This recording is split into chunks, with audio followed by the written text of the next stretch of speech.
ઘરે રસોડુંમાં આપનું સ્વાગત છે. તો ગુજરાતીઓની પહેલી પસંદ એટલે ભાખરી, અને એમાં જો મસાલા ભાખરી હોય તો મજા જ પડી જાય ને. તો બસ એ જ આપણે બનાવવા જઈ રહ્યા છીએ મસાલા ભાખરી. તો તે બનાવવા માટે ઘઉંનો કરકરો લોટ લીધેલો છે, તે 2 વાટકી લઈશું આપણે. ત્યારબાદ તેમાં ઝીણું ખમણેલું ટમેટું નાખીશું, હળદર પાવડર નાખીશું, હિંગ પાવડર નાખીશું. હિંગથી પાચનમાં મદદ થાય છે.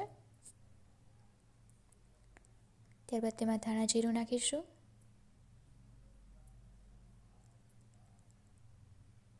સ્વાદ પ્રમાણે મીઠું નાખીશું, લાલ મરચું પાવડર લીધેલું છે, તેની જગ્યાએ તમે લસણવાળી ચટણી લઈ શકો છો, અને લીલા ધાણા નાખીશું.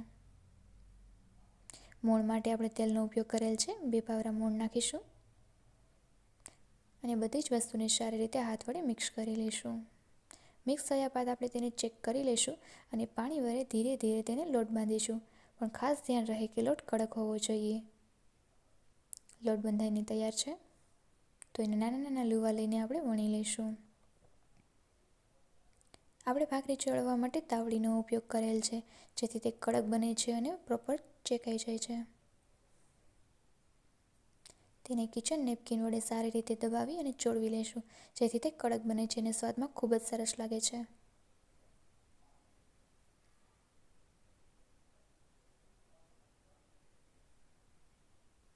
તો બસ થોડીક જ વારમાં તૈયાર થઈ ગઈ છે આપણી મસાલા ભાખરી, જેને તમે ચા, દૂધ કે ઘી સાથે સર્વ કરી શકો છો.